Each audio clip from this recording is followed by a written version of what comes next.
Hello, everybody. Welcome. My name is Selena Zhang, and I am the Senior Director of Strategic Initiatives and Partnerships here at the Canadian Urban Institute. I'd like to welcome you all to today's community mobilization session for the Healthy Communities Initiative, which is all about getting to yes and how municipalities can work with community partners. We are really excited. We've got our great partners here from 880 Cities and Park People and the Mars Discovery District and ICLEI Canada, and they're going to be taking us through the session today. But first, I'd like to acknowledge that I am calling in to you today from Toronto, which is the traditional territory of many nations, including the Mississaugas of the Credit, the Anishinaabe, the Chippewa, the Haudenosaunee, and the Wendat peoples. Toronto is covered by Treaty 13, signed with the Mississaugas of the Credit, and the Williams Treaty, signed with multiple Anishinaabe nations. And as residents, as people who work in and with community, as settlers on this land in many more ways than one, we are very mindful of the history of broken treaties and the urgent need to work together continuously towards reconciliation. So we have colleagues joining us from across Canada, and I see some of you have already started to say hello in the chat. I would invite everyone to pop into the chat and say hello. Toggle your chat switch from all panelists to panelists and attendees so that we can see your remarks. Tell us where you're calling in from, and feel free to give a land acknowledgement from where you are if you wish. And throughout today's event, feel free to engage with us and with each other through the chat. If you have questions, please feel free to ask them, because we will be incorporating your questions later on in this session. And we have staff that are specifically manning the chat today to answer your questions in real time. Unfortunately, we won't be answering specific questions about your specific application or your specific project, but we will be posting the email address of the Healthy Communities Initiative Help Desk that you can reach out to discuss any specific details of your ask in particular. Okay, what else do you need to know today? Well, this event is available in both English and French. And to access the interpretation, there's a little globe at the bottom of your screen. You just click on that and you can switch between French and English. This session is also recorded, and it will be available on the Healthy Communities Initiative website in the days to come, along with lots of other community mobilization sessions that we're planning in the coming weeks, and the session that our colleagues at the Community Foundations of Canada ran the other day about how to apply to the initiative. So this session is not the how to apply session. It is specifically a deep dive around how municipalities and communities work together to get to yes, as you know, because you signed up to attend. So a little background on the Healthy Communities Initiative. This is a $31 million investment from the Government of Canada to support local efforts to adapt public spaces during COVID-19, with funding available from $5,000 to $250,000. This current second round of granting closes for applications in 1 month on June 25th at 5 p.m. Pacific time. The first round of this program was super competitive, and we received over 3,000 requests, totaling more than $360 million. And in that first round, we were so pleased to grant to 250 initiatives already, and a map of those round one results will be published next week on Wednesday, May 26th. So keep your eye out for that. So whether you're applying for the first time or whether you're reapplying, resubmitting something that didn't get through in that first round of funding, we hope these mobilization sessions will support you in different ways as you're crafting your proposal. given that funding is limited, wanted to flag that the Community Foundations of Canada and local community foundations are not able to provide individual feedback to applicants who were not successful in round one. However, there are a lot of mobilization sessions coming. There's that map of funded projects that will be available next week. There's a help desk that you can reach out to as you're shaping your application for this second round of funding. So lots of resources that are available. Okay, so I think that's it for me. On to the meat and potatoes of the day presented by our partners. And so from here, I am going to pass it on to my colleague, Lanrick, who's going to take it from here. Over to you, Lanrick. Thank you, Selena. Welcome, everyone. Thank you to our partners. Thank you to everyone here for today's presentation, Getting to Yes and How Municipalities Can Work with Community Partners. My name is Lanrick Bennett Jr. I'm the Managing Director for 880 Cities. Also here from 880 Cities is Gia Benny, who is our project manager. We are joined here by friends Rachel Yanshinchin, Senior Project Manager for Park People, and Chris Macris, who's the Senior Associate for Smart Cities for Mars Discovery District. For myself, being a part of this presentation, this project in general, I've worked in the public sector. I am and continue to be a community advocate. Heck, I even ran for city council. I truly believe in the power of transformative change, the kind of change we are seeking to support here with the Canadian Healthy Communities Funding Initiative. When municipalities work collaboratively with community partners, I really hope we here today can give you some guidance and insight on future projects. So who is 880 Cities?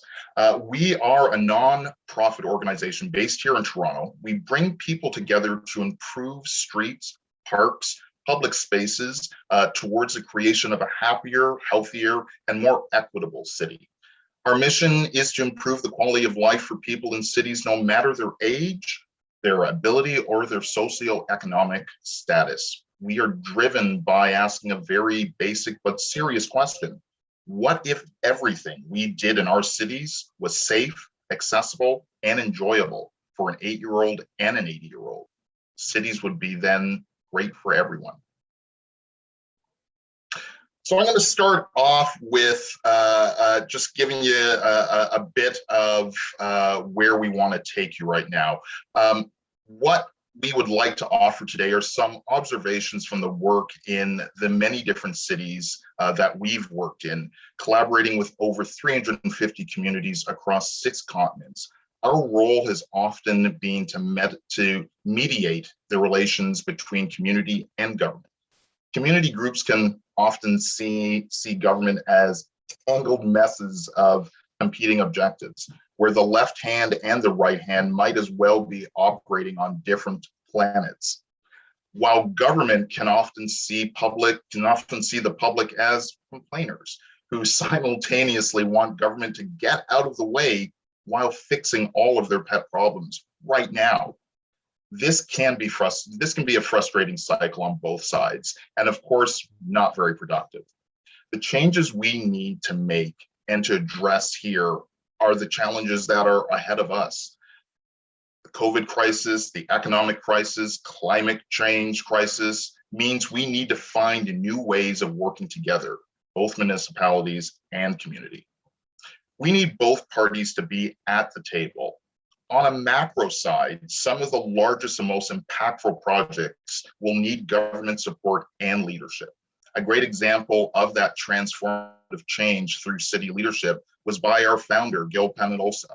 He started the Silovita in Bogota, our open streets, creating space for transit, parks, pedestrians, and cyclists.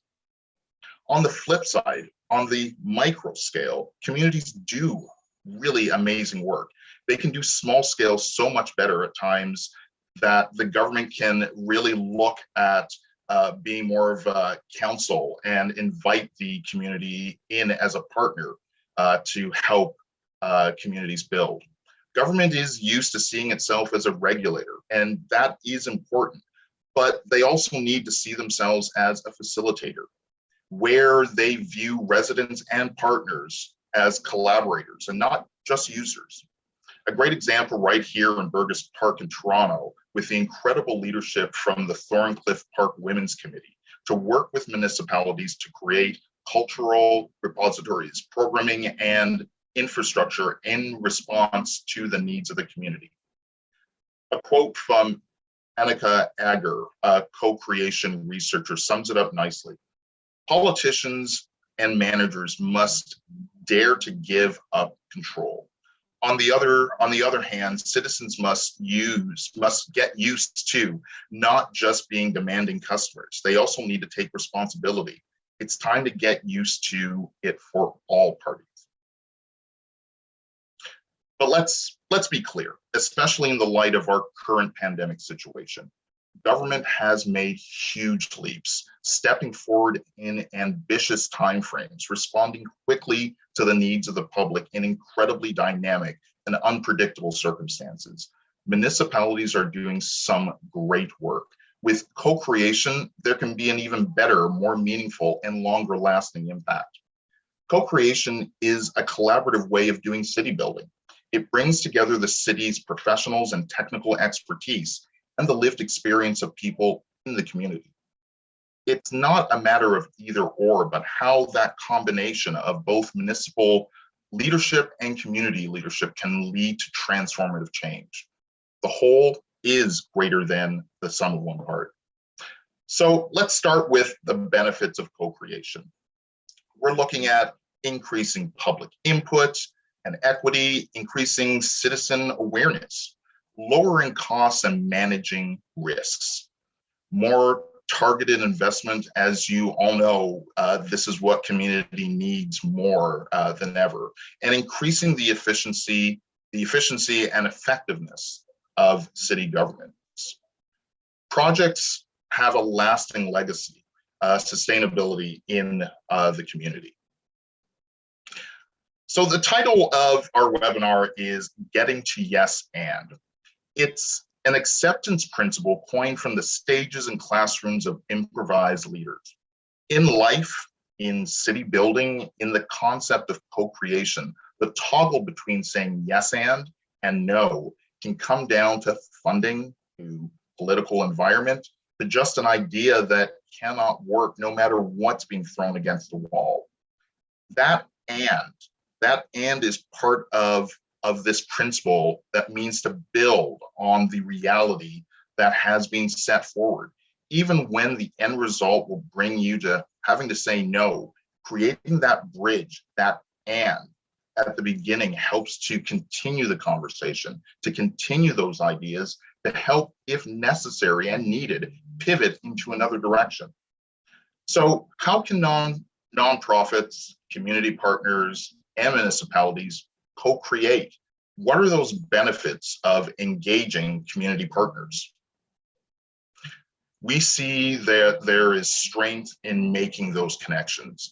Non-for-profit organizations and community partners are often better connected to communities and can help cities make those links within the community. We want to be able to mobilize civic engagement for projects and improve public engagement.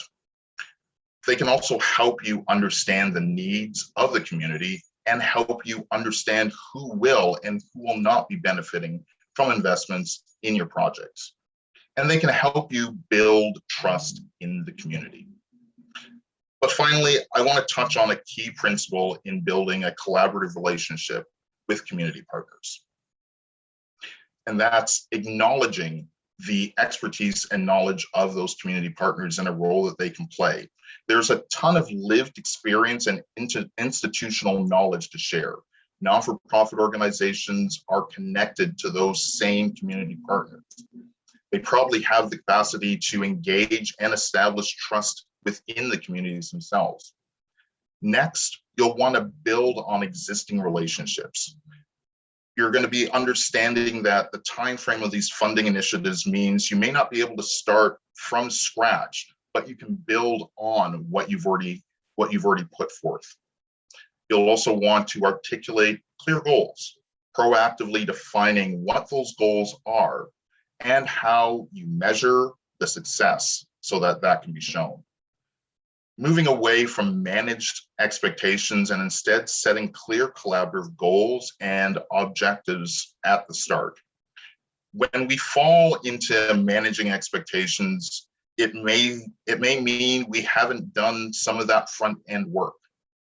You'll also want to establish clear communication channels, creating that feedback loop, providing space and time, as well as opportunities verbally and in writing where people can identify their own needs free of judgment from others.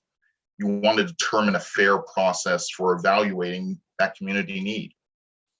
Finally, finding that inner advocate, remembering why you chose to work in this area. It was because you were passionate about public service and the public good that you bring. You really have the power to make that change. And with that, I'd like to turn it over to Gia.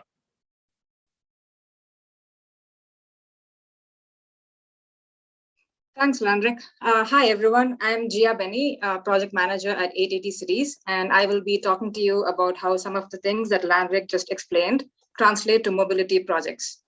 Next slide, please. Our streets are public spaces, spaces that belong to all of us.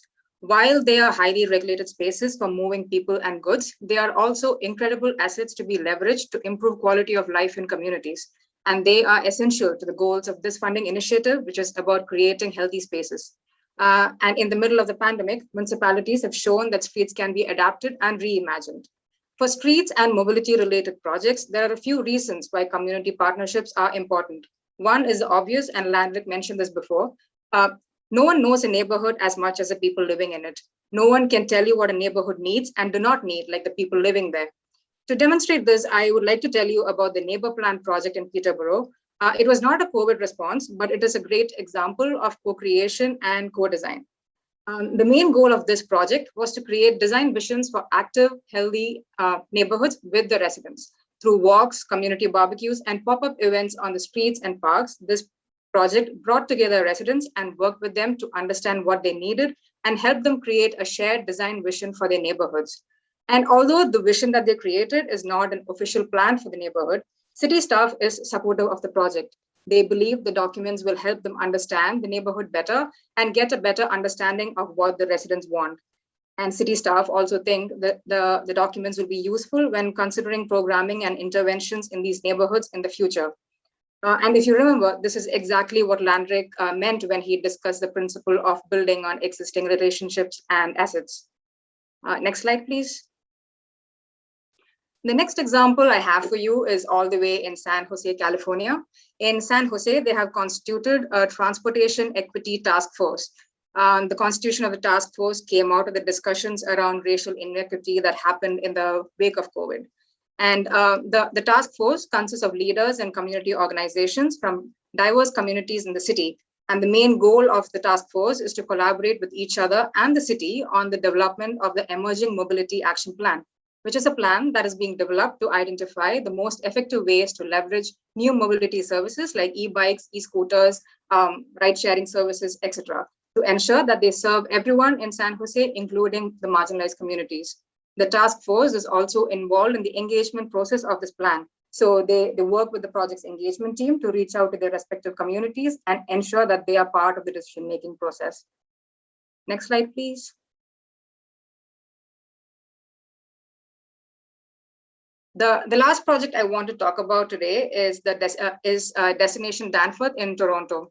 In the summer of 2020, as a response to COVID, the city of Toronto installed separated bike lanes on Danforth Avenue, complete with street murals, traffic calming, and patio seating. This was part of a larger citywide effort to provide safe transportation and business opportunities while maintaining physical distancing guidelines. And studies done after the installation of these new facilities showed that after the installation, more people visited the Danforth, more people switched to cycling, and more people felt a stronger sense of safety. So I think we can agree that the project was a success. But what we should also be aware is that community organizations in the area, like DECA, had long supported a complete street vision for Danforth. In addition to that, many years of cycling advocacy from local organizations like Cycle TO and 32 Spokes had highlighted Danforth as a critical piece of an accessible network. And a year before, in 2019, ATT Cities demonstrated how Danforth could look and feel through a pop-up that included separated bike lanes, planters, and patios. So there was already a campaign in the community, and the community was already engaged. So this project shows how these factors are important for mobility projects to be successful. Because the thing is, currently our streets are highly regulated spaces with right-of-ways, permits, engineering standards, etc. But building better streets is more than these precise measurements. It is also campaign building. It is also engaging the community. Because if you want to roll out an ambitious cycle infrastructure, especially in a car-dominated world, it is important to also build a campaign and engage the community. Of course, when cycling culture becomes more dominant and cycling infrastructure becomes as basic as laying water line, then you wouldn't need to build these campaigns. And all this is important because end of the day, what we want is not for people to just use these pieces of infrastructure. We also want people to own them and be their stewards. So with that, I turn it over to Rachel from Park People, who will talk to you about community partnerships from a public space perspective. Thank you.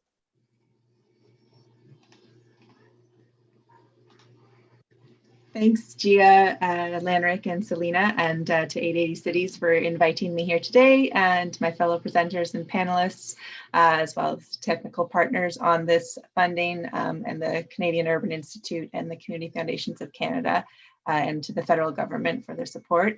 And thanks to all the folks in the audience today listening and spending this time with us. My name is Rachel Yanchishin, and I'm with Park People. So today I'm happy to talk a bit more about parks and public space and these key principles. So we can go to the next slide. So it's become even more important and apparent this year that great animated parks and public spaces are vital and provide so many benefits, including positive impacts on the environment, the economy, our physical and mental health, and the social connectedness among neighbors. Last year, we conducted a survey of the public and of municipalities on the impact of COVID-19 on city parks across the country. And we learned that parks have played a vital role in people's lives during the pandemic, with majority of Canadians saying parks have become more important to both their mental and physical health during COVID. Municipalities are also appreciating the value of parks more than ever.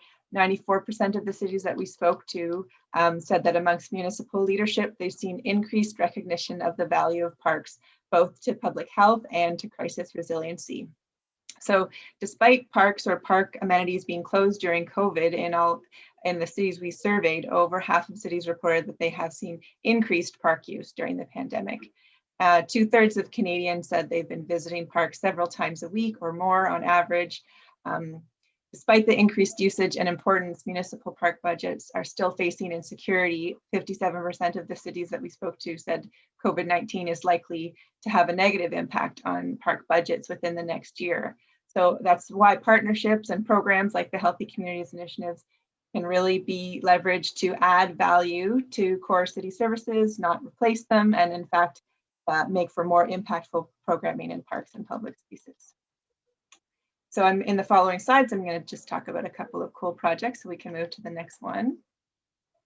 So creativity is key. So perhaps COVID has shown in your community there's not a lot of green space, and they're underutilized or neglected public spaces that could be turned into dynamic community hubs to help your community respond to COVID.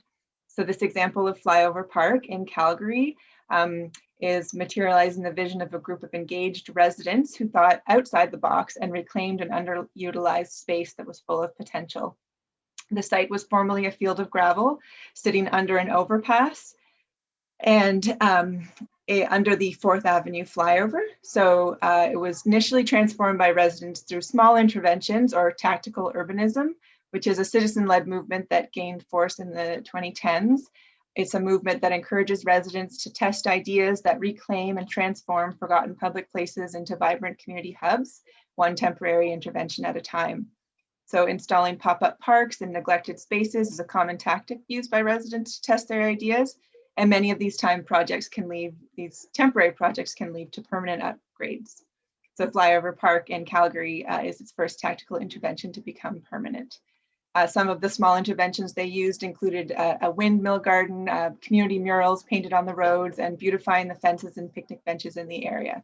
These all helped to catch the attention of future partners and the city, leading eventually to a partnership with the City of Calgary and others to transform an empty space into the vibrant community hub where more people can get out safely and reap the benefits of parks and public spaces. The next slide is another nice example of COVID recovery adaptation. This is a ephemeral forest in Montreal's Parc Jarry. So it was an initiative of Cap Jarry, or the Coalition of Friends of Jarry Park. It was a temporary pop-up installation of recycled Christmas trees. Neighbors were invited to bring their trees to the park after the holidays were over, and the trees were set up as a temporary forest. So visitors could attach decorations and wishes for the park or wishes in general to the trees. And this forest created a sense of human connection at a time when people needed it most. Walking through the hundreds of trees in the middle of the vast park was an inspiring, joyful, and magical experience. It addressed a need, particularly during winter, of having park programming when the confinement was particularly amplified. And a key aspect to a success here, and also transferable to partnerships in general, is starting on a small scale. It's an easily transferable idea from one park to another or one city to another, where it can be adapted to vacant spaces or so small parks. Doesn't require a lot of resources up front, but can have a big impact. And the final slide, next slide please, is around another kind of trend that's emerged during the pandemic. Roller skating is making a bit of a comeback. So a community group called the East Van Skate Crows is a group of young women and gender non-conforming folks who all found each other as they were looking for new ways to stay active while following COVID health guidelines. So they created this group and encouraged other beginners to get involved through their skate camp initiatives, which made roller skating more approachable. And they encourage members to check out new parks across the city and become stewards of these skate parks. They supplied materials and taught their members how to create their own customized portable skate rails so they could continue practicing and developing their skills from any green space or on rainy winter days and covered outdoor space. Most of the folks who participated were brand new to the sport or had never tried skating outdoors. And now they have over 60 members, all learning how to build community, recreate safely outdoors, and move around the city in this new fun way. In Vancouver, their initiatives highlighted that some need for some more outdoor space that was covered to practice this alternative transport mobility option safely.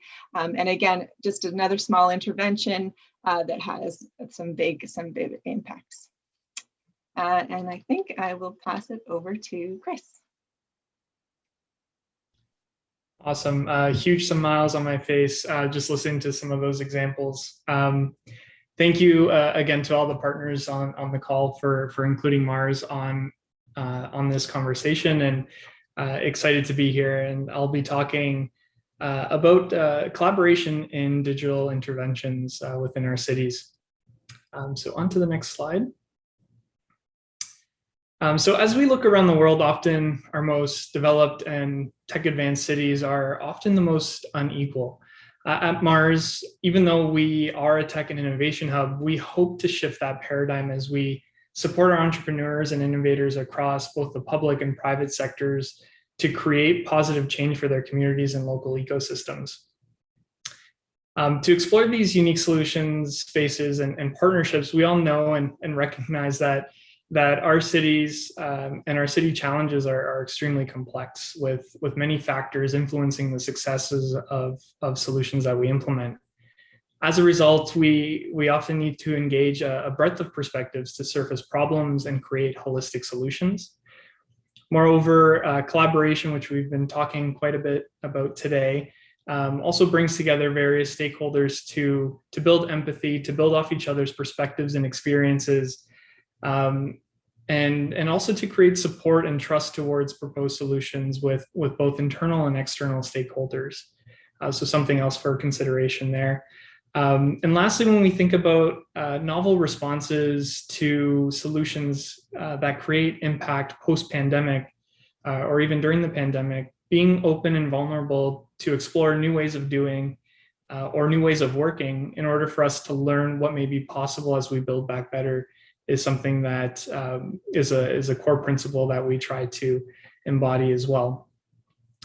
And when thinking about kind of these digital solutions, I think just from my experience and just in general, there's so many great technologies and organizations, entrepreneurs that are out there that really the focus should be brought back to really understanding the core needs or challenges of our communities, of our residents, and really tailoring solutions to support them. If we go to the next slide, Lanrick. There's a few use cases that I wanted to highlight today. The first one here is one example that Mars was a part of, which was called the Municipal Innovation Exchange, where we worked alongside 3 cities of Guelph, Barrie, and London in Ontario to build new procurement processes and tools to create more innovative solutions by embedding potential vendors early into the problem exploration and solutioning phases before the city would need to commit to procure that particular solution. So most importantly, this created a focus on forming those early partnerships and working with potential vendors to further explore the challenge and work with city teams to dive further into the root causes and potential solution pathways. To provide a little bit more context around this program, in London in particular, the city teams worked with Local Innovation Accelerator alongside a tech provider called Numina City Inc. To adapt and test technologies to better understand the usage of London's trail systems and sports complexes to create better insights and support potential capital investments into its parks and other facilities. So this is a fairly unique process, and with this new procurement process, the embed period at the forefront allows for the city to work with the tech provider, Numina in this case, to explore various types of technologies available, understand and assess the impacts of data that's being collected, as well as other potential solution spaces that can drive towards the outcomes that the cities are looking for. On to the next slide. This slide takes us to Boulder, Colorado. The city was seeing higher car usage rates, challenges with parking and infrastructure within their downtown core, and obviously with the future mobility trends emerging, this created kind of an ideal and the conditions that are right to explore new ways of attracting individuals into the downtown core to support small businesses while alleviating the environmental and infrastructure concerns and constraints that the cities had. The city utilized an open invitation for these mobility and tech providers to partner and join into this exploration and pilot program.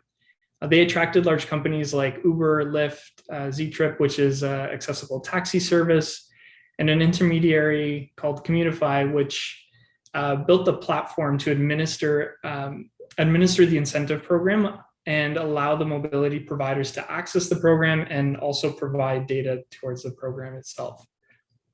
So they worked closely with these tech providers to support the development of the pilot, understand the data and insights being collected, and manage the implementation of incentive programs. And essentially for Boulder, they wanted to crowdsource ideas, inspire friendly competition amongst the partners, and also create a breadth of options for residents to test out. The program tracked a lot of data through the trips, the questionnaires and the forms that they utilized to interact with the users, and all to better understand the activities within the downtown core, the modes of transportation, learning a lot about the demographics of the residents and their behavior utilizing this program in the pilot itself. And lastly, the largest benefit for the city that they mentioned was the process they took to partner with the mobility and tech providers, which they claimed drastically reduced the time to get to pilot, which can always be a challenge in kind of responding to the tech change, I guess, over time. So that was another major piece that benefited the city itself. So these are a few of the use cases to maybe use as provocations as you think about working with digital solution providers and exploring these new possibilities in the digital space. So with that, I'll pass it to Lanric or Eva to take us into the next agenda item.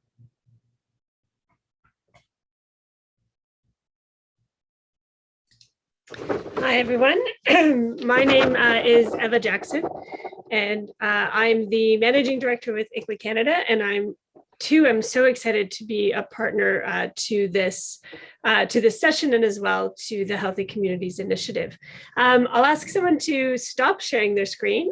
So during the panel discussion, we can have our panelists up on the screen, and I'll ask our panelists to turn on their video as well if I can.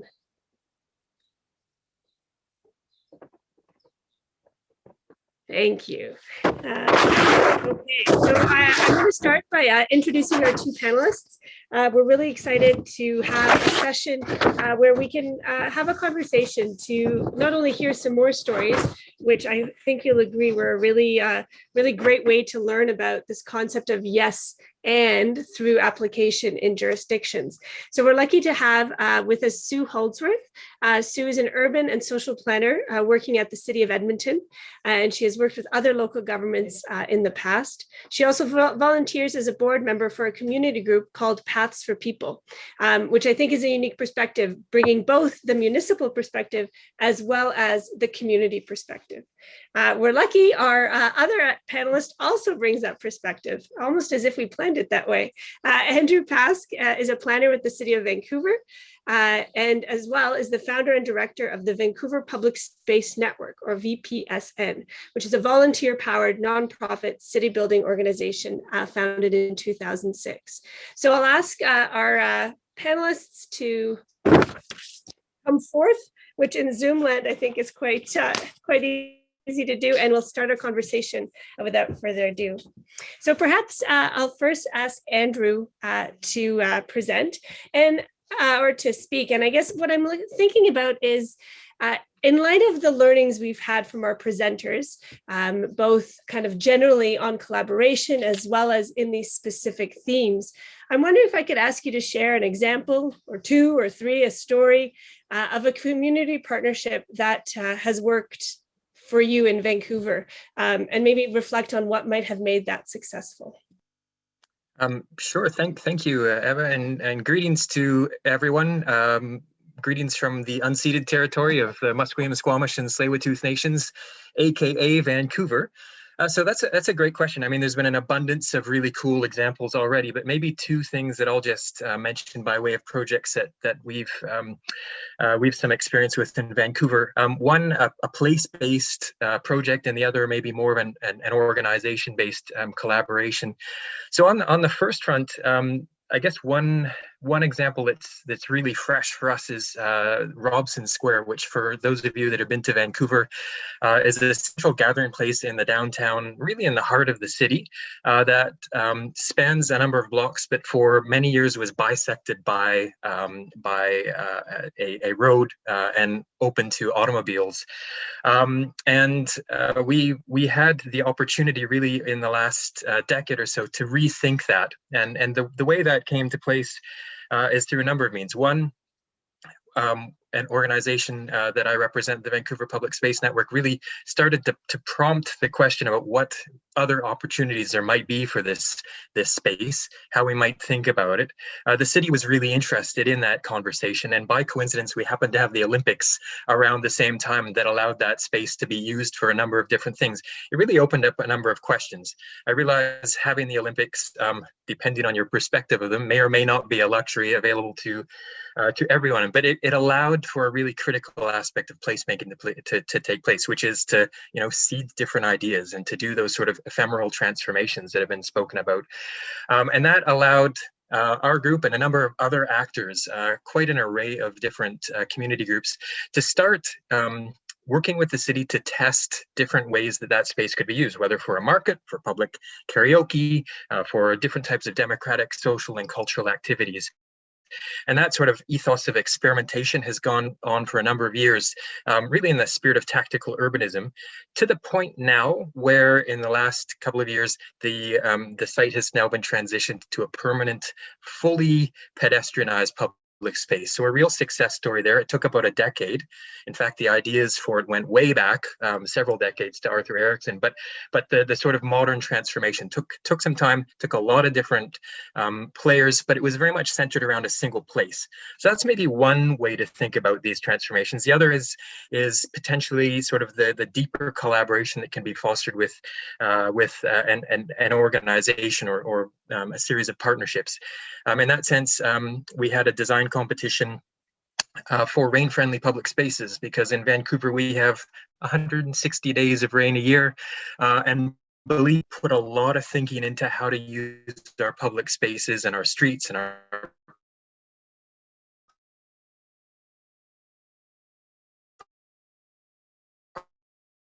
parks more effectively, both sides to come together to think about sort of strengthening their respective capacities, whether that was technical expertise, whether that was community engagement, tactical urbanism. It allowed, I think, for real interesting doubling up of opportunities around outreach and engagement to get people involved. We had workshops with various community groups, with equity-seeking groups. We had designers engaged. So really allowed, through this one idea of rain friendliness, to forge a bunch of different activities coming out of that, and some fairly deep collaboration in that respect. Thank you for that, Andrew. And I'm sure questions are already popping up, but we'll maybe move from rain to snow and head eastward over to Edmonton. And Sue, if you don't mind, maybe the same question, whether you could share a couple of stories of these types of collaborations and partnerships that have worked well in an Edmonton context or in your other cities you've worked in, and perhaps what might have made those successful. Sure. Well, I'm Sue, and I'm joining you from Treaty 6 territory, Amiskwaci Waskaigan. I currently work for government, but I don't see myself as a regulator, the way Landrick said, more as a supporter of communities, as a convener or connector. And I'm going to share a couple stories that relate to the Winter City strategy work that I've done, as well as to my current project, Recover Urban Wellbeing. So when I worked on the Winter City strategy, we never imagined how important it would be with COVID. It was built from the ground up, starting with robust community engagement. And we asked people what would make them fall in love with winter in Edmonton. And based on all the ideas we heard, a group of community leaders created an inspiring vision, one that was easy to get behind. But more than that, we created social license for people and community groups to think outside the box and try a whole bunch of things. And my first task in implementing the strategy was to support communities, to help them get their ideas off the ground, to ramp them up. And I offered support, sometimes in the form of funding, like for fat bike chariot races, like for various community placemaking projects, sometimes in helping to navigate risk, like arranging for a conversation with the city's top risk management lawyer and the Winter Festival producer who had the crazy fun idea of racing canoes down a ski hill. Sometimes it wasn't doing much except somehow giving people the feeling that I had their backs while they tried to do stuff like install locking ski racks at an LRT station on city property. But with everything I did, I always worked to change the frames and narratives, to change the stories underlying all the work, the stories we told ourselves and each other about winter, and also really to focus on what is possible, not obstacles. Now, for a Recover Urban Wellbeing example, which is my current work, when we started, we had some ideas on urban wellness, but we really dove into research and experimentation. And for us, stretch collaboration was really important. Working with people, getting people to work together that don't normally work together, doing stuff they don't normally do. And also co-design and co-creation of our prototypes was and continues to be really key. So we've been on a journey to uncover what urban wellness in our city really means and what it takes to achieve it. I encourage you all to check out our website, urbanwellnessedmonton.com. There's a lot of resources there and more to come. But for an example related to this work, one of our prototypes was called Project Welcome Mat. It was an experiment focused on the sidewalk space in front of one of our biggest social service providers called Boyle Street. It had street-involved people always hanging out there, but not much else, like nothing else. It was just concrete, no seating. It was an intimidating space, police coming, multiple times a day to break up fights. And we knew from our ethnographic research that marginalized people want spaces that offer dignity, places where they can feel normal, not stigmatized. So we got together a group of people, city staff, community members, and users of the space, and we asked them how they use the space and what they'd like to see there. And we brought all the elements, but it was the Boyle Street community that figured out what to do with them. They chose what to paint, where to put the furniture. They did the painting. They arranged the tables and chairs. We evaluated, and it was safer afterwards. It provided dignity and a sense of pride. There was less conflict, less drug use. It had more of a cafe patio vibe. And the medicine wheels they painted, they gave a different perspective on what Boyle Street was about. Non-Indigenous people asked the meaning of them, and it was an opportunity to learn and give everyone a sense of belonging.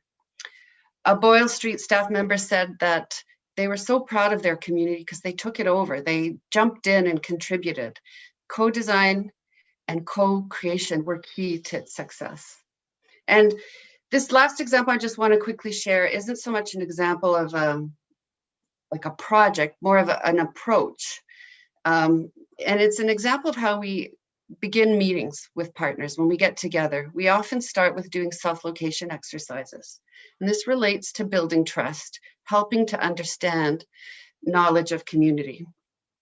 And it's been part of our learning journey as we've been learning how to approach our work with a relational lens that's rooted in Indigenous ways, about relationshiping. So self-location exercise, you tell the story of where and who you come from, beginning in the ways that many Indigenous people do, and often beginning with your grandparents. And while telling your story and listening to other people's stories, inviting everybody to reflect on where the stories intersect and align or where they might diverge. And when we do this, it opens up a different kind of a space for the meeting. People are used to bringing their intellect and their brains, but this helps to get their hearts there too, and it changes the discussion. People listen with more care and they share more. It builds trust and it brings a more mindful, personal relationship to the partnerships. I could conclude with some advice, or maybe do you want me to offer my little last bits of advice, or are you going to ask me about that? I'm going to ask you about that in a minute. Okay. Other people are asking about it too. So it's not just me who's wondering. Our audience is wondering too. But I wanted to pick up on something that, is a thread between both your kind of opening stories, which is this idea of trust and discussion and collaboration and dialogue. And through some work that we've done, we sort of charted the pathway of partnerships, right? From transactional, where a good or a service is exchanged, through what I think you're both describing as these transformational or really intertwined partnerships where decision making is blurred. They're non-hierarchical, and they're really integrative, I guess is the word I'm looking for. And I wanted to ask how you sort of navigate that spectrum and move from more ad hoc transactional partnerships on certain decisions to these more integrative ones, which take time and take trust and take relationships. I wonder how you navigate that sometimes tension, but really a decision for what type of partnership or what type of collaboration to build. Maybe I'll start with this one, and I think you actually Eva put your finger on one of the key words there. There is an element of tension in that, and so I guess I would say maybe 3 or 4 sort of points in response to that question. One is that forging partnerships has the potential to allow for deeper and more meaningful projects and placemaking to take place. There can be more shared learning, there can be more shared exchange of ideas, expertise. We can really build up the trust in that. And also on the outcome side, more shared ownership potentially over the project or whatever it is that you're doing. And that's a good thing. But there is there is that sort of notion of potential. It's not a given that comes from these things, and longer relationship building also comes with certain risks as well. It can still ultimately be transactional if you're not careful. People can be making assumptions on both sides.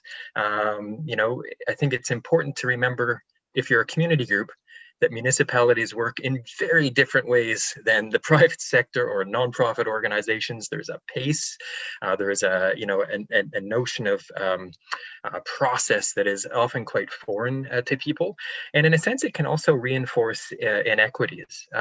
So from a municipal perspective, you know, one of those lenses is like, what makes for a good partner? And oftentimes that comes with the tag on that a good partner has the capacity to do X, Y, and Z, whatever that is.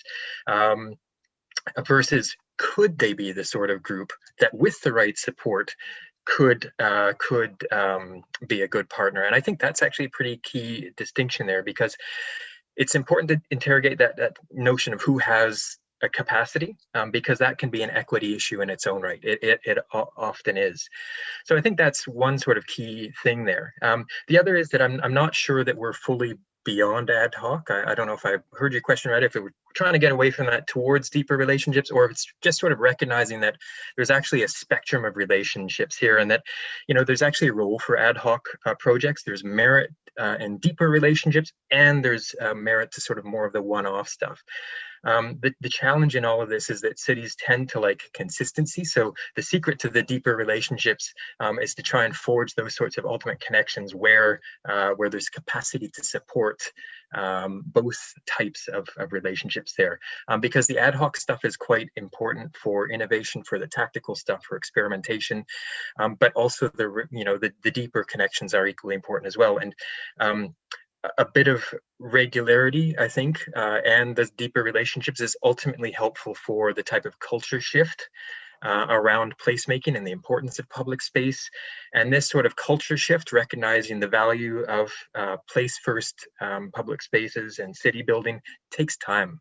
And it requires a certain measure of predictability, the development and refinement of processes as well. And so it's an investment in that. So I guess my ultimate response here is that think of both as being sort of tools. There are different types of relationships. Both ought to be resourced, and they both have their place in the spectrum of city building work. Sue, I saw you nodding, so I don't know if you have something to add or just sort of agreeing with Andrew's points there. Sure. Well, I think there were things that totally resonated with me that he said, of course, but I think he nailed it on the head when, you know, saying tension's a key word. There's so many tensions here to navigate, you know, working for, well, you know, government or even nonprofits, community groups. There can be a tendency to be afraid to let people in, to experiment, to risk failure, which really is learning. So don't do any of those things. Like, don't be afraid. And there's also a tendency to kind of lean on kind of business management approaches. You know, to, like Andrew mentioned, consistency, but to lean on solutions that are focused on things like efficiency and minimizing risk. And those things are deeply ingrained, that can sometimes get in the way of co-creation and partnerships that ultimately do lead to better outcomes. So you have to be really constantly managing the tension between those considerations and considerations like possibility, like healing or connection, and more expansive kind of generative, creative kind of thinking. That's one of the key tensions, I think. Can I pick up on this tension piece at the risk of only focusing on tensions? But one of the attendees asked what I think is a really great question, and it's in the chat, and it's in reference to bike infrastructure, which for many of us in urban centers is a point of tension that we experience on either side of our perspective on that. And the attendee is asking how municipalities balance that tension between competing community groups, in this case with the example of bike infrastructure, to ensure that all voices are listened to. Could I just jump in quickly? I'd just like to say it's really important not to have a scarcity mindset, which is really like very often what people have. You know, these are projects, they're not zero-sum games. There's room for everyone, really, and look for those opportunities to collaborate. I just want to point out, though, relating to the challenge of including everyone, the even more specific challenge is how to broker people in from the margins. So think about how you can integrate the contributions of people that are typically pushed out and how to help people navigate all the tensions.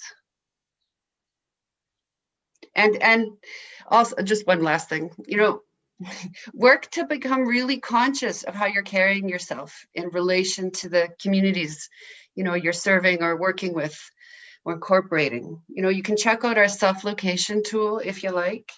The longer, you know, I work, the more I realize that it's the hows that almost matter more than the whats, you know, of what we're doing. It's how you show up and how you approach something that have the biggest impact, I think. And that's because the way you do something, it really gets at the underlying kind of assumptions, the beliefs that underpin your work. And it gets at the models underpinning our systems.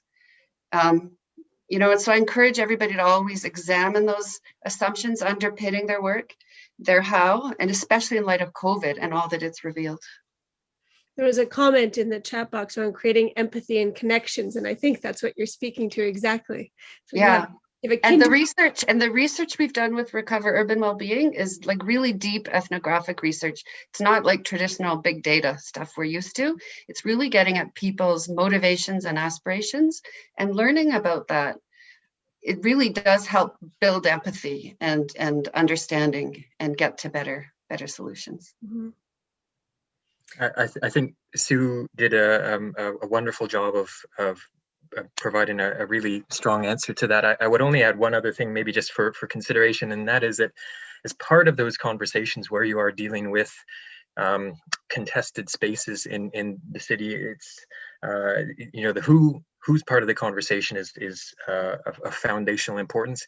The other thing that really helps to ground some of the discussions is just you know, stepping back from the specific location and thing, whatever it is that that is providing the source of debate, and thinking about what the first principles are, and really trying to name and identify those. You know, is it mobility equity and ensuring that everyone has a good way to get around the city? Is it trying to respond to some of the challenges around the climate, or whatever, you know, the principles are? But if you can kind of use those as a starting point, what you do with that is you set up a framework to which an evaluation of different options or approaches for any sort of exercise can take place. And it gives you something that people can say, okay, yeah, we know we said we liked all of these principles. How did that sort of play out in this instance? Like, what are the trade-offs that come out of that? So that can be a useful mechanism to try and resolve some of those points of difference. Mm-hmm. There's another question from the attendees that I think we're sort of uncracking a little bit here, but I'll ask you to consider it, which is, would it be possible for panelists to discuss about some of the processes that communities or municipalities have gone through to apply the principles cited at the beginning so as to reach achievements? Is it always about success that have been presented today? So I guess Lanrick's yes and presentation around the benefits of collaboration. The attendee goes on to say there is a middle ground between theory and achievements, the vast territory of practice about how to initiate, drive, sustain the process, which we are very rarely exposed to. So the attendee is looking for guidance around, I suppose, if it's not about success, if it's about process, or the how, I think, as you called it, Sue, whether you can offer any guidance about how to succeed more successfully on that process piece, the how. And I'm not sure who wants to. Andrew, you're unmuted, so by definition, you can go first. Sorry, I wasn't sure if the question was actually directed to Sue or not, but I think what's at heart in that question is sort of the bigger issue of culture shift. I'm sort of speaking with the municipal hat on here. There's a sort of culture shift about what approaches are really key, and I think. You know, when you think of placemaking, one of the nice things that we know about placemaking is that it is both an outcome, which is often what people go to, the flashy bit of paint here or whatever it is, but it's also about process, and it's really critical to keep both of those pieces at the fore there. Sometimes the thing at the end of the whole process may not be anything like you imagine, but what you get is the deeper relationships, you get hopefully really good authentic conversations, sharing, testing, all of those sorts of things. But you have to be open to that, and Sue mentioned the idea of being willing to fail. That's a hard one for municipalities. We talk about it a lot, but the reality is that there's a whole lot of people in the municipal systems I've worked with across the country that like to have everything 99% perfect before they go out the door and start a conversation. And that's not the way that you want to begin in this sort of paradigm. You need to be way more chill about that sort of stuff and recognize that the likelihood that things may go wrong, there's going to be missteps, they're going to be big. They need to be. But what you get at the end of that is a much richer, better outcome. It may not even be the one that you think you were heading towards in the first place. You'd be open to the sort of serendipitous learnings along the way. But it's something that requires introspection, a lot of reflexivity on the part of municipalities, and a willingness to sort of step away from, I think, what we might call is a very sort of like almost colonial mindset about having everything sort of boxed and apportioned in advance. I I really hope that answered the question or got to some of the points at any rate. Yeah, I think it's a question we're going to continually answer, I think, in our practice. And so to think the two of you could answer it fully today, I think would be unfair. But I think it's getting at it. And I wanted to pick up in just a thought that, I think it is hard for people to fail forward. We talk a big talk about learning, but I always give the example of Engineers Without Borders, the nonprofit, similar to Doctors Without Borders.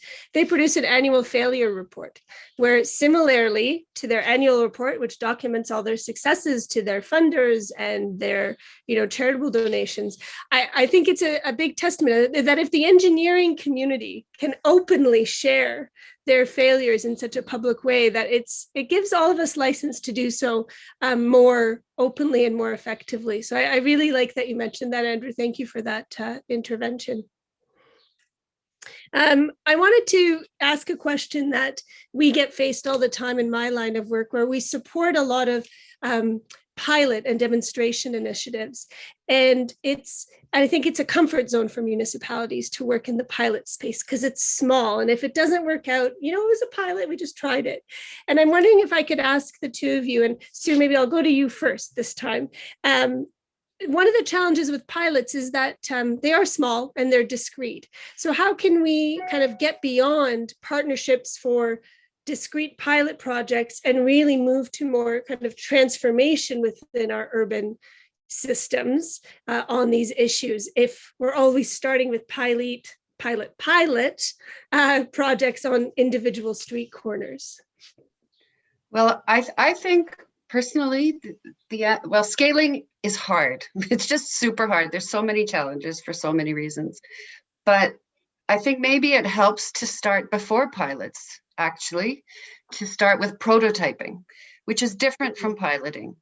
It's really tackling maybe something that you're most uncertain about. And the whole point is to learn and then possibly iterate and, continue, and improve your solution idea, whatever it may be, and then scale to pilot.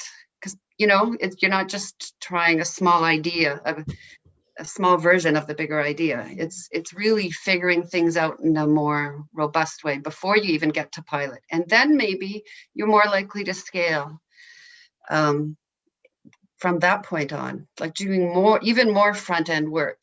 And that involves more co-creation, co-design, co-creation. Mm-hmm. Andrew, any thoughts from your perspective? Yeah, I think, we're at an interesting time, particularly with COVID and with, all of the events of 2020, where I think this question has come to the fore because there has been a real need to try and figure stuff out quickly, And so the language of pilots, which municipalities use that word in a whole bunch of different ways. That's an interesting conversation in itself. But that's really come to the fore. And I know in Vancouver we've had to think about really trying to do some quick response, whether it's helping people to queue, to get their daily and weekly needs, to think about supporting nonprofits and social services. And so the question of scaling has actually been part of a lot of the conversations, transferring ideas from one part of the city to the other, and so on. So I think there's a lot of things that you might look at in this past year for lessons. Sometimes it's as simple as getting out of the way from a municipal perspective and letting stuff happen. But I think we've talked a lot about this idea of sort of being mindful and intentional about things. I hope that doesn't sound too West Coast, but like thinking, being sure that that's actually what you want to do is kind of an important thing, because there is this sort of broader culture, municipal culture, that needs to be responded to, and that's about seeing things as a bigger opportunity. I think the idea of prototyping as part of the spectrum is fantastic, but whether it's at the prototype stage or at the pilot stage or beyond that, it's about sort of recognizing that there's sort of a bigger purpose here. You can't. I think it's important to say from a municipal perspective, what you can't just do is implement a policy, because that's nice, but unless you're actually going to action it in some way or another, it stays on the book. So the implementation piece has to be part of that. There's a question about investment. That's a real one, and lots of municipalities have great ideas, and then they have a capital planning process that's over here, and they don't talk to one another, or an operational planning thing. So I think that's a really key question there. Is like, okay, sure, you say you want to do it, but how does it tie into the financial components? There's the question of securing champions, whether that's sort of municipal or elected officials or community champions, testing things. Like that's the sort of shift on data in the past few years has been really helpful, and we're seeing that everything from how people are studying drinking in parks and the sort of community support for that, which in its own way is an interesting equity question, to the crowdsourcing of ideas around open streets. I'm thinking of Chris's presentation there. Really cool work coming out of Oakland with like, where should we be doing these open streets? So there's a lot of mechanisms there that I think need to be in alignment, that speaks to some sort of some strong sort of management or process questions. The other thing that I think is worth saying is that in addition to all of this, with placemaking and public space work, we still see unevenness, and it's really that equity question needs to be foundational in this as well. Some sectors, some pilots get a lot more attention than others. We have temporary patio programs sweeping across the country, which is great. Lots of support for Main Street recovery, but that's one type of thing there. And there's a lot of questions that come out of that. They get a lot of airtime.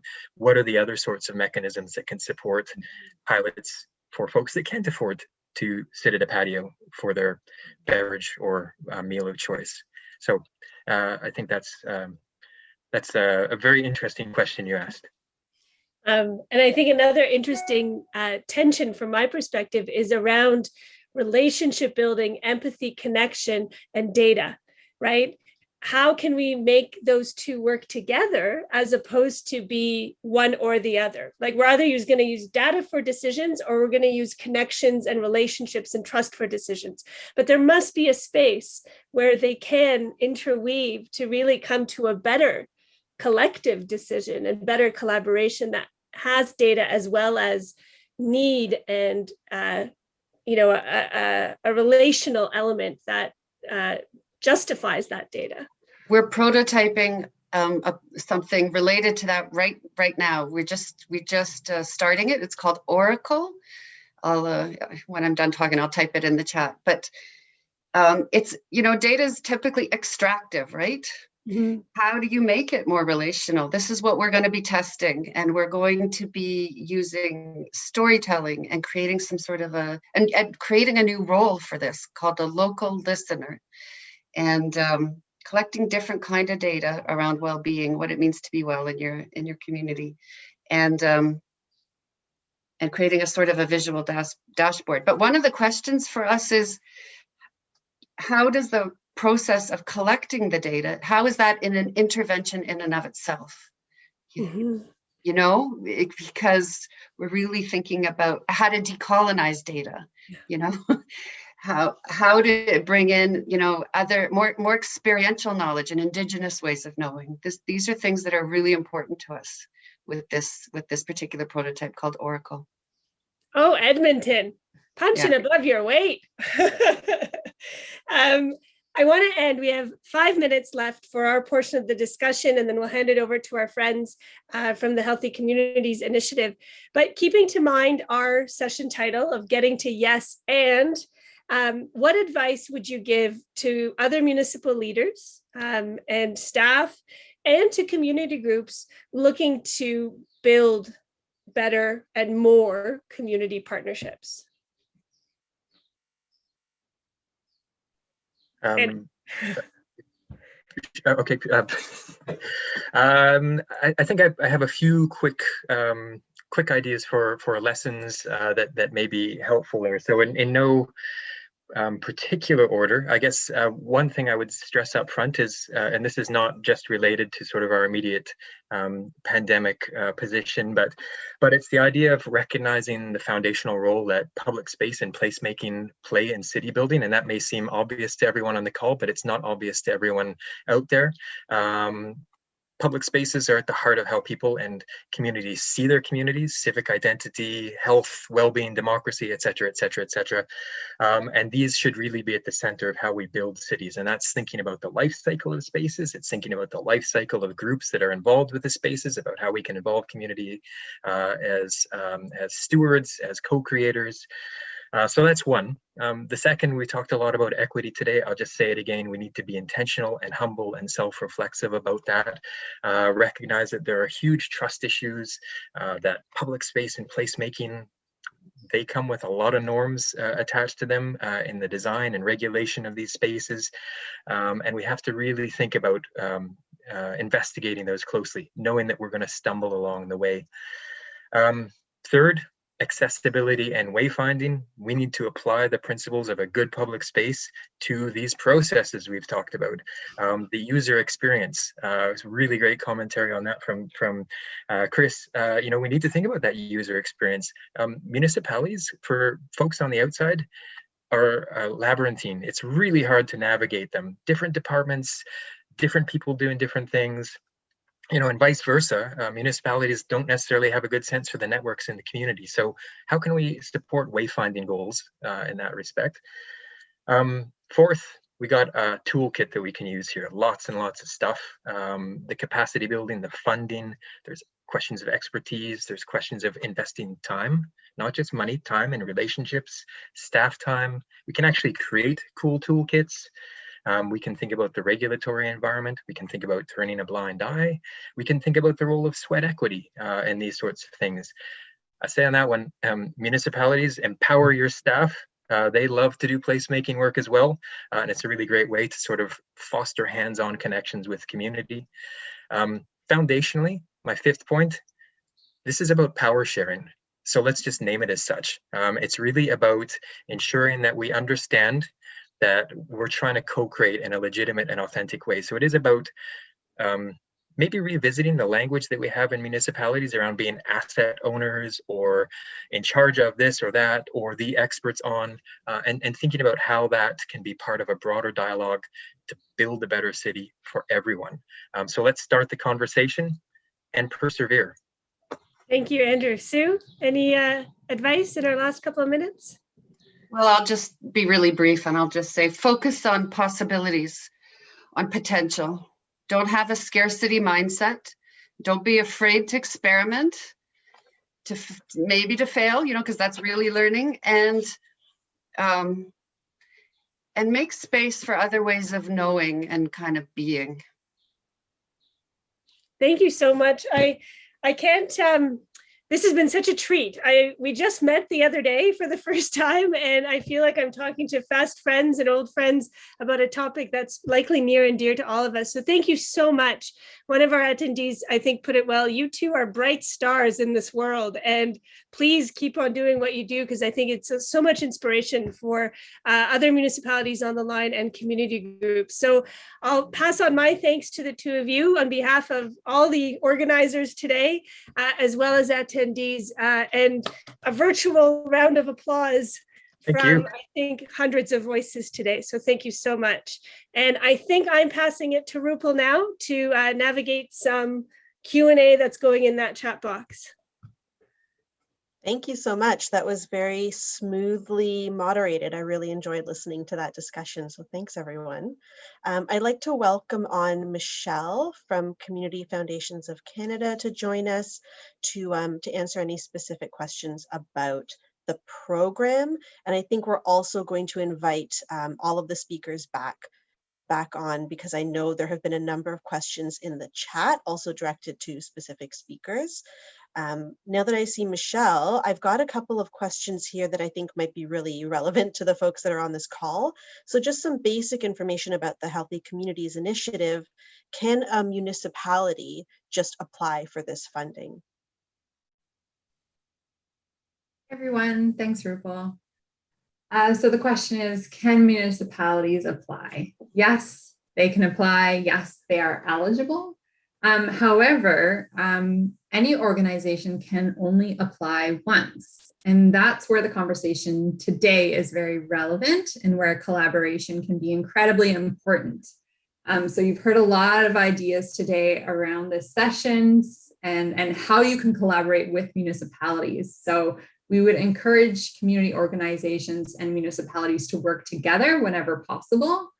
And all applications to the HCI must demonstrate consideration of and connections with the community. So obviously the applicant guide has a ton of information, so I'll leave it there.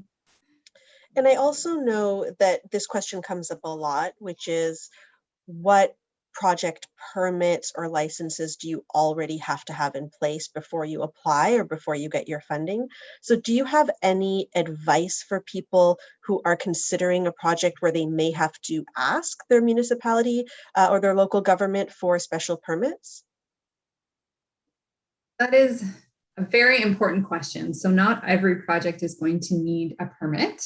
However, if you think you may, we would ask that you do your research. You reach out, you find out what you might need. You should be able to show that if you don't have the permits in hand, that you at least have done some research to be able to demonstrate what you will need and you know what steps you should take. You should inquire with your local or regional authorities just to figure out what that is. And I think probably the folks on this call might have a good idea as to how to approach municipalities around things like permits and just getting that information. That is excellent. Yeah, I think actually it would be great if maybe Lanrick, if you don't mind jumping on, or even Rachel, to talk a bit about, what kind of advice you might offer someone who's never had to ask their city or government for a permit before, and how to make that a pleasant experience. Yeah, it can be a bit daunting for sure. My advice would probably be going through your easiest channel.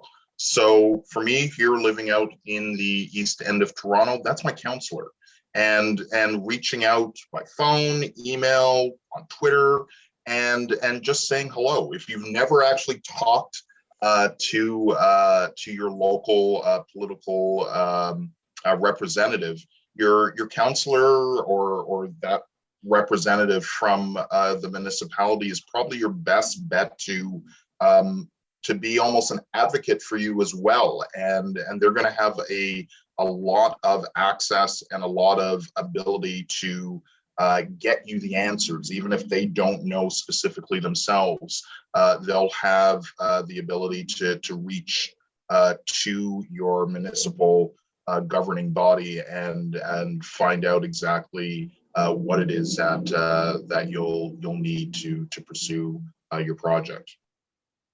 Is there anyone else from our speakers who maybe wants to jump on and elaborate on that or offer some other advice? All right, moving on. So a really interesting question came in from Susan in the chat. And I know that Eva, you brought it up in the discussion and it was touched on, but I figured that other folks on the call would also have opinions about this.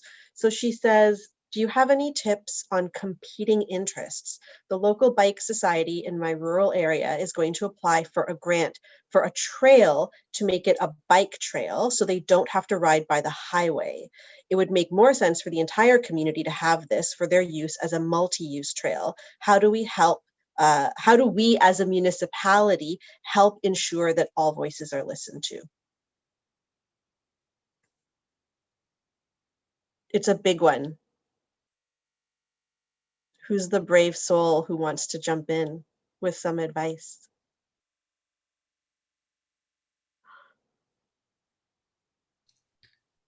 Thank you. I don't necessarily have expertise in a particular initiative of that sort, but just double clicking on kind of the ethnography and just getting into the communities and making sure that you're listening to multiple voices. I'm sure there's some dynamics at play that make that a little bit messier, as your question kind of states, but just making sure that you're doing the due diligence of going into the communities and understanding what the community needs are, I think is something foundational to a lot of those potential competing interests. So just double clicking on the human piece there. I've also got another question here about how to encourage communities to be willing to have things go wrong. And I know Andrew talked a little bit about this in the discussion about how projects often don't end up being what you thought they were going to be, and how to kind of get folks more comfortable with the element of risk. And I would assume this comes up in the structure of a municipality as well as in the community. Does anybody have any tips or examples of how they went on a journey with their community or their municipality and kind of brought them to a place where they got more comfortable with failure and risk?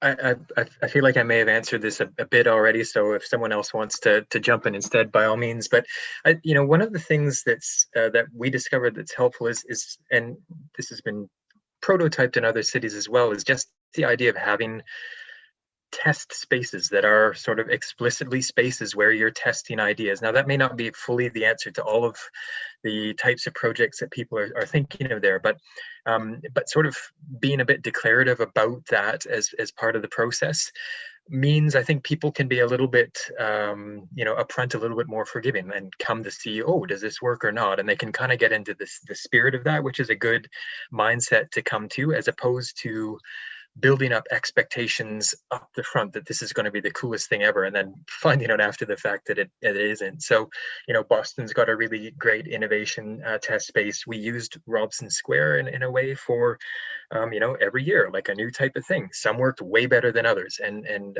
people had lots of opinions about that. But that was part of the process here. So that can be one mechanism to use there. I do think, maybe it's an outcome of like those really crazy neoliberal 80s and 90s and so on, that everyone's so browbeaten about oh, tax dollars going to waste, but you're never going to get projects perfect all the time up front. And so we just have to shift that. It's really important to be quite declarative about that, I think.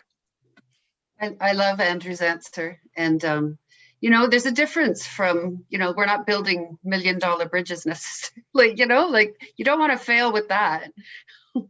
But there's so much room with placemaking and kind of community building stuff, to create those safe spaces to experiment and to learn. One of the things that we found really works well is to build in more of an inception phase and user experience phase into project design. So to borrow from, I guess, Chris's world of digital and agile work, where, it's this process of design, test, design, test, design, test, design, test a bit more, which we don't tend to do in municipalities. We tend to write a proposal, get the money, do exactly what we said we did before we talk to anybody. And I don't think that works for placemaking. And so I think we need to borrow from industries and sectors that are far more comfortable with prototyping, as you called it, Sue, and then rejigging and reshifting a little bit more. And maybe if I can add to that, Eva, like, I think it was mentioned, like, cities want to get everything 100% perfect every time. And I think when you take stakeholders into this process that Eve is describing, that's a little bit more iterative, and you focus on potential learning objectives and other metrics that aren't based around like potential outputs, then I think that also helps reduce the risk when you're striving to learn a little bit more each and every time, in order to build more inclusive or accessible spaces. So it looks like we've just got a few minutes left. I want to thank everybody from 880 Cities, Park People, Mars, ICLEI Canada, Andrew and Sue, and also Michelle from CFC. This is a really big group of presenters. Thank you all for taking the time. Just because we're coming to an end, I just want to let you all know we do have a quick feedback poll that's about to appear on your screen for all the participants. Please take a second to fill it out. And also, I see that someone's dropped in the chat that we have a number of these sessions coming up, these community mobilization sessions. So if you're interested, the next one is coming up next week on May 25th, and it's a partnership between Mars and the Network for Advancement of Black Communities, and it's going to be about how to design equitable digital solutions with Black communities and other equity-seeking communities. So please tune in for that. Of course, if you can't make it, all the recordings go up on the Healthy Communities Initiative website within a day of them taking place, so you can always check them out later. Thank you everyone for joining us. I hope you all filled out the poll, and hopefully we will see you next week. Thank you.